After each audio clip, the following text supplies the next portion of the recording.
Hi there. My name is Donna Wright, President and CEO of the Greater Eureka Chamber of Commerce. We're excited to welcome you to Eureka Chamber's Vodcast. Our interviewer and host is our very own Speer Dillon. In this series, she'll speak with local businesses, organisations and community leaders that will share relevant information that affects local businesses. These vodcasts will be resources for the viewer and an opportunity for the guest. We encourage you to engage with us and let us know your ideas for speakers and topics, or if you'd like to be a speaker yourself. For now, here is Sierra with Let's Talk HumCo-Biz.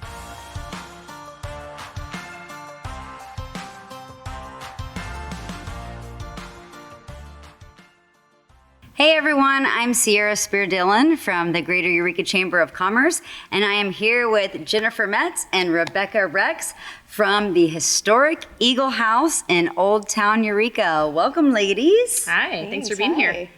So first of all, tell us, are you guys from Humboldt County, or how did you get here? Give us a little bit of a background. So I came out about 26 years ago. I followed my brother from the East Coast. We're from Virginia originally. And so I started visiting and just loved the area. So moved on out when I was 18. Wow, so you've been here since you were 18? Mm-hmm. 19, maybe. Yeah.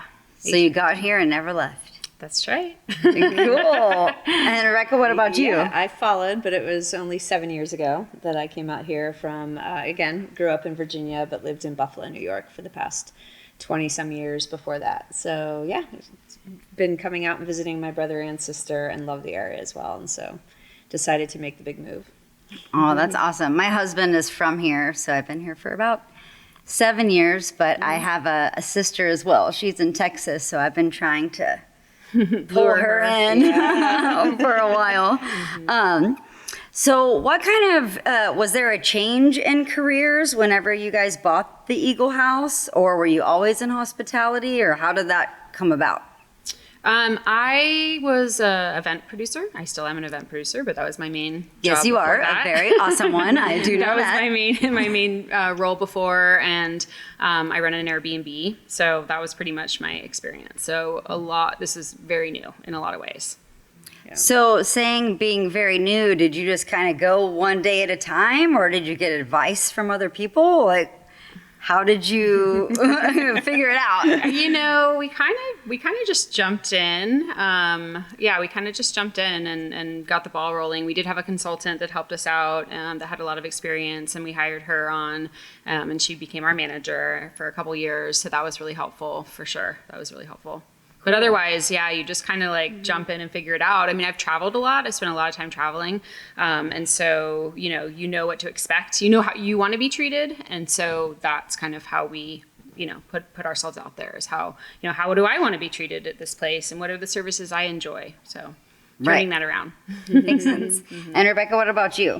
Yeah, I was in finance my entire life, and I had my degree is in business and finance. So I was a financial advisor for many years and relationship manager in banking before that. So I dealt with people all my life, and so that definitely helped carry over when we purchased this place as far as managing all the personalities of people, regardless if it's in hospitality or not. But no, I've never, other than that, I never had any hotel experience, restaurant experience, except for working in one for a little bit when I was younger. But yeah. So what really inspired you two to come together and say, hey, we're going to be this dynamic duo and do this thing? How'd that come about? Did you have to pull some teeth? It all started with the idea of a food truck, actually. Yeah. Oh, a food truck turned into this. Yeah, turned into this. Or a little B&B. We talked about Something that too. like that, But yeah, Rebecca was planning on moving out, and she's like, well, what are we gonna do? I gotta do something. And I said, well, let's run a business together. But didn't you say before?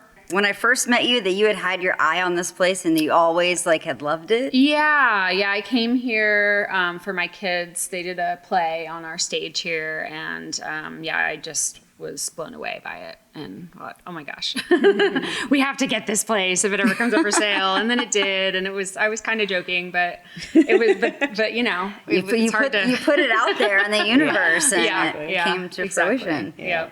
Wow, that's awesome. So what has it been like? Because you're not just managing the hotel, you have Phatsy Kline's, there's a restaurant in the front. There's an event space where you guys typically have all sorts of amazing events. What is it like experiencing that and also managing it all? It's definitely has its ups and downs like any other business that you have, especially when it's so multifaceted. But for the most part, when we step back, I feel, Jenny and I say this all the time, that it's really rewarding because we have such a great team. It's such a beautiful space. We get a lot of excellent feedback from our guests and patrons. And we know that we're providing this amazing community place where they can all come together. And the guests that come from out of town see that and really enjoy it, especially nights that Phatsy's is open. I wish Phatsy's could be open 7 nights a week, but it's a lot. It's a lot to run.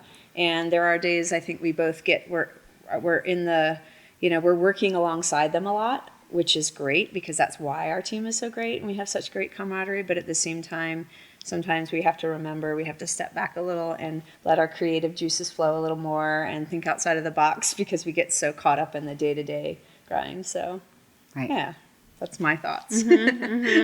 Yeah, it's very exhausting and challenging on one level, but it's really worth it as well. Like when we see, I always say I get paid in smiles, and so just to see the joy that people have when they, watching their daughter get married here or their, anniversary party or birthday party or any kind of celebration, when they get away for the night and are falling in love, it just is like, ooh, we get to be a part of that. Like we played a part of their happiness and their joy. And so to me, that is, really rewarding.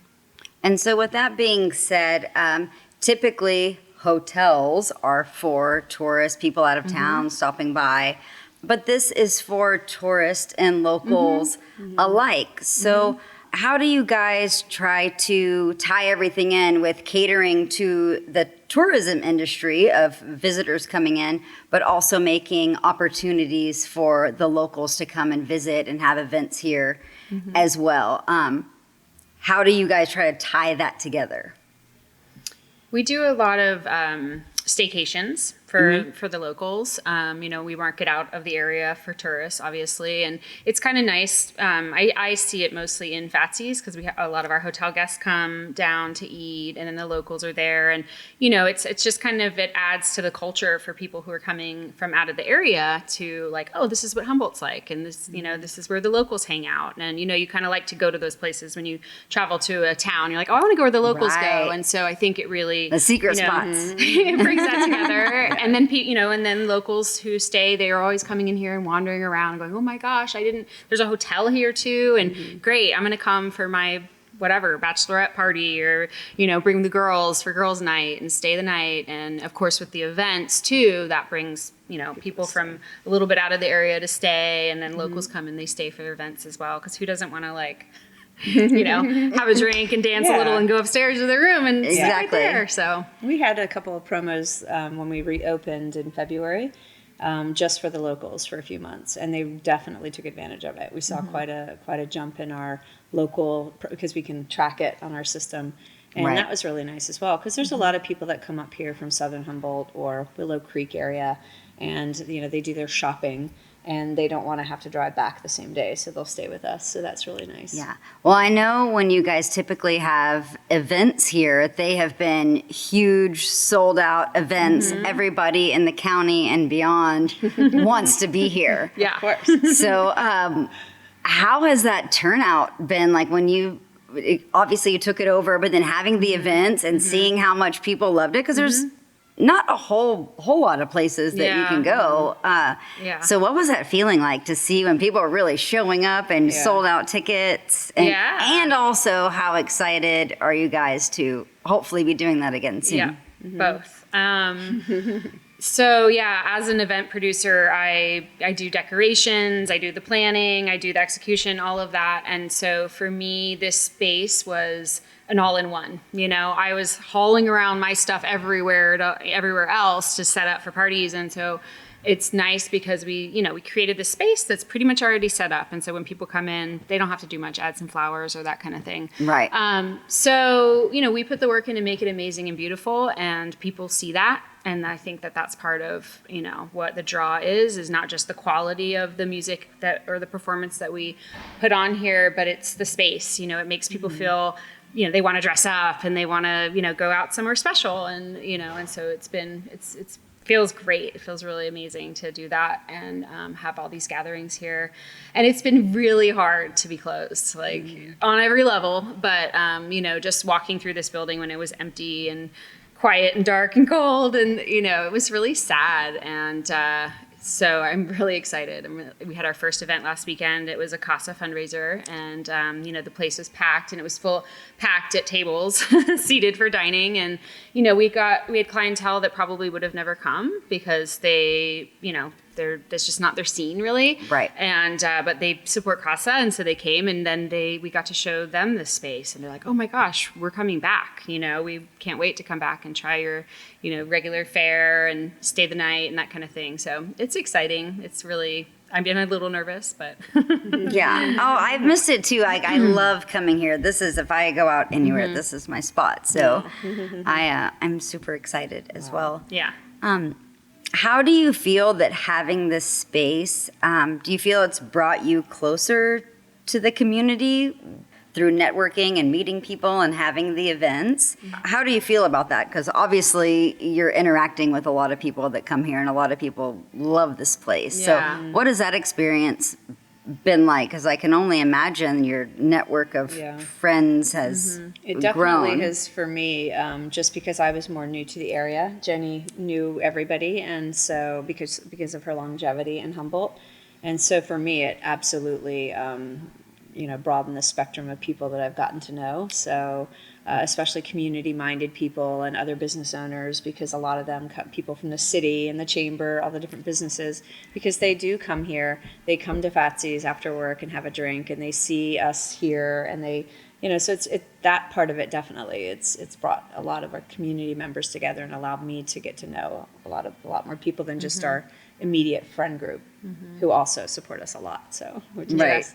Yeah. Yeah. And it's neat because, I get to see people all the time that I've known for, so many years, and it's so lovely when they come up, and then I get to make new friends, all the time. It's like, brunches on the weekends. We have these regulars so many regulars that just come every weekend, and I'm always thinking, when's this one going to show up? When are they going to show up over the next 4 days? And it's fun to create new friendships and connections that way, just 5, 10, 15-minute conversations, sometimes longer. Right.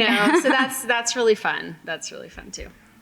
Awesome. Well, I know you guys are so loved throughout the community, and I love you so much. Oh, thank you. So we know that there's a lot of new flights coming in to the local airport.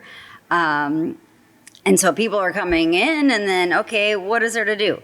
So do you guys think that businesses can capitalize on that opportunity? And do you guys have a plan for that? Because if the people are coming in, but how are we getting them to Eureka and to Phatsy Kline's? Right, yeah. Well, we need to use some connections. We've already started talking a little bit to, the Fly Humboldt and seeing how we can advertise with them so that when people get off the flight, get them to Eureka. We don't have a shuttle ourselves, but that would be nice to have some sort of, even just a public transportation that would bring people to Eureka and to Old Town. Right. So there's definitely some things that we can work on in getting that visibility, I feel like, because a lot of people are coming for the Redwoods, or for the coast. So, but it'll definitely bring more opportunity for the hotel with all these direct flights. So yeah. Well, and obviously power and numbers from business owners. Have you spoken with other business owners that are equally in the same boat and trying to figure out how we can, use that opportunity and advertise at the airport, or get some kind of shuttle going, or Or is there anything that you know of that's actively being I don't done? know of anything. I'm not aware, but I think if we continue to keep that conversation going, hopefully it'll happen. It'll come to fruition. So Greg Foster is our person that we really need to talk to, because he's the one that does, he mainly does a lot of the marketing for Fly Humboldt. So yeah, I think that I think it's all kind of just a new concept, because we've just been in the process of reopening, and our whole energy has just been on kind of restaffing, which has been really hard. And so we want to get around to more of the marketing, but really we just kind of have to settle the ship, I think, first, you're just having to do basic logistics to. Yeah. And then once we're settled more, we can kind of focus on that. I know that there's a huge, they're planning, a lot of people are planning to come to the area this summer. Like, everybody's been talking about it. And, I think that us advertising the Skywalk, the Redwood Skywalk is huge. And we're right here on the bay, and you can go rent kayaks right here and kayak around the marshy bay. It's so amazing. And the Matakit, and there's so much going on that I think just businesses advertising that, even just on their social media and things like that, this is what Eureka has to offer, and the art fairs and all of that will really help. So with that being said, so what are your plans for the summer?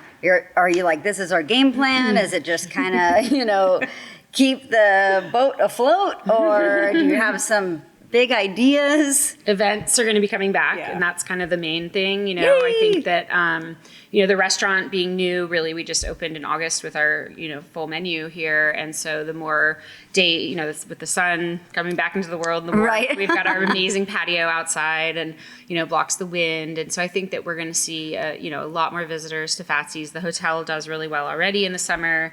And then we get to do events. I'm starting to book weddings, and, people are already planning their holiday parties, Christmas parties, that kind of thing right now. And then, I've got all kinds of musicians that just want to play. And I've just been kind of like, let's just, it's okay. We're going to get there. But everybody's knocking on the door. Let me do something. And Redwood, I think one of the biggest events is the Redwood Coast Music Festival is coming back. Oh, yeah. So, and we're already pretty booked up for that. We don't have that many rooms left. I haven't actually looked, but as of last week, we were almost booked.